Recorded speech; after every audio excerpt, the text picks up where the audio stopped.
India institute of Ram Rajya culture trust Bhagyanagaram వారు August 30వ తేదీ అయోధ్యలో శ్రీరామచంద్రమూర్తి యొక్క దివ్య సన్నిధిలో పుణ్య దంపతుల మంగళ మహోత్సవం షష్ఠి పూర్తి కార్యక్రమం సామూహికంగా నిర్వహించబోతున్నారు. సంప్రదాయబద్ధంగా జరిగేటువంటి ఈ షష్ఠి పూర్తి కార్యక్రమంలో పాల్గొనేటువంటి దంపతులందరికీ ఇదే ఆహ్వానం. సంప్రదాయబద్ధంగా రామచంద్రమూర్తి యొక్క దివ్య చరణ సన్నిధిన జరిగేటువంటి ఈ వేడుకలో పాల్గొనటం పురాకృత పుణ్య విశేషం, మహాభాగ్యం. 30వ తేదీ షష్ఠి పూర్తి కార్యక్రమంతో పాటు హరిహరుల యొక్క దివ్య కళ్యాణ మహోత్సవం జరుగుతుంది. అలాగే రామచంద్రమూర్తి యొక్క దర్శనాన్ని సంస్థ వారు మీకు దగ్గర ఉండి కూడా చేయిస్తారు. తదుపరి తెల్లవారి సోమవారం 31వ తేదీ పుణ్యమైనటువంటి నైమిషారణ్య దివ్య ధామంలో చక్రతీర్థ స్నానం చేసి పుణ్య దంపతులందరి చేత సామూహిక సత్యనారాయణ వ్రతము నిర్వర్తించబడుతుంది. రామకథ వినేటువంటి భాగ్యము, సత్యనారాయణ వ్రత కథను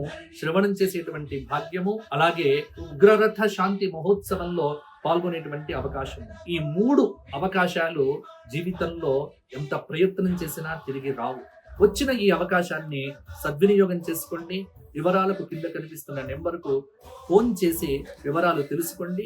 అందరికీ ఇదే ఆహ్వానం. మరియు 59 సంవత్సరాల నుంచి 60వ సంవత్సరంలో అడుగుపెట్టిన వారు, 60 సంవత్సరములు పూర్తి చేసుకున్నవారు ఈ కార్యక్రమంలో పాల్గొనవచ్చు. ఎందుకంటే గతంలో షష్ఠి పూర్తి చేసుకున్న వారు కూడా ఈ కార్యక్రమానికి రావచ్చు. కారణం ఏమిటంటే ఇది రామచంద్రమూర్తి యొక్క సన్నిధిలో జరిగేటువంటి కార్యక్రమం కాబట్టి సరయూ నది తీరాన పుణ్యక్షేత్రంలో దివ్య ధామంలో మోక్ష భూమిలో జరిగేటువంటి సంప్రదాయ కార్యక్రమంలో ప్రతి ఒక్కరు కూడా పాల్గొనండి. మీ పిల్లలను తీసుకొని రండి. అందరినీ తీసుకొని వచ్చి వేడుకగా వైభవంగా అంగరంగ వైభవంగా జరిగే ఈ పవిత్ర కార్యక్రమంలో పాల్గొని హరించండి.